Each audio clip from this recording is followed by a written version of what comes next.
do get the feeling that attractive females have a better chance in the workforce, which I can see why. I read this great story about a woman, a lawyer, a lead lawyer on a big case, who on her way to the court with a bunch of other male lawyers offered to stop and get them Starbucks. And she regretted it the second she offered it, because forever after she became known as the woman who'll get the Starbucks for everybody. And so she was running out to get the coffee while the guys were talking about their case. And it was a very interesting phenomenon. Men create a bond where they network faster than a man and a woman does. That's a problem, especially if you're superior. Your superiors are all men and you don't know as a woman how to penetrate that. I found that to be really hard. I mean, it's really hard to walk into literally an entire trading floor of like 40-year-old men. Oftentimes I really felt like I was walking into a frat basement, and if I didn't have the experience of how to hold my own here, I definitely don't think I could have done it there, because you need to have a tough skin, you need to be able to take crash jokes, you need to be able to, like, people are just aren't going to be nice to you in the morning, especially when you're getting to work at 5:30 in the morning. I know, I mean, this is fact. Males in general are better at dealing with stressful situations than females are. And in business, that can show a lot.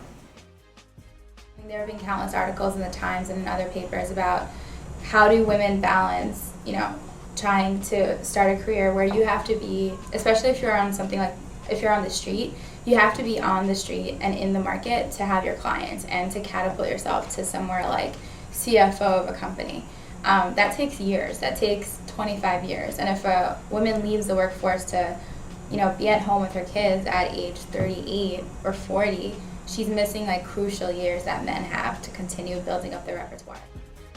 There's a gender divide at the entrance level. I think it's much further down the road, and unfortunately, much further down the road is when you can have the vision to really change the corporatocracy and to change where a company is going and to change gender divides. One of the more recent findings that I'm hearing about anecdotally is the generational divide between younger women and older women. Younger women are increasingly, we're hearing, saying that they don't want to work for older women, which is an astonishing, if not disturbing, fact. And it's part of it is a function of they feel the older generations are saying, I had it this tough and you need to have it this tough, and they don't understand it, or maybe they're not paying deference to that generation. But for whatever reason, it's that unfortunate cattiness that develops when women work with each other and don't support each other.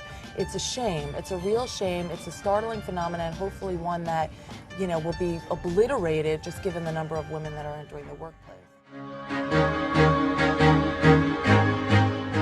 The firm established a lot of mentorship circles to help us kind of navigate through the firm, which I thought was phenomenal.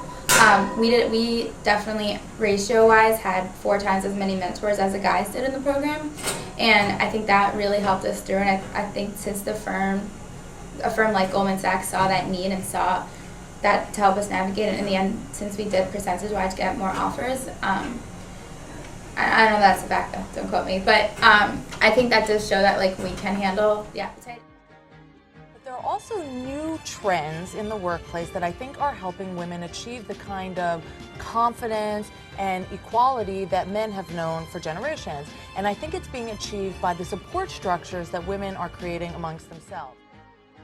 In my workspace, I thought it was very mature that it was the quality of work that, created a hierarchy on the interns. I think women are probably better suited for it than men.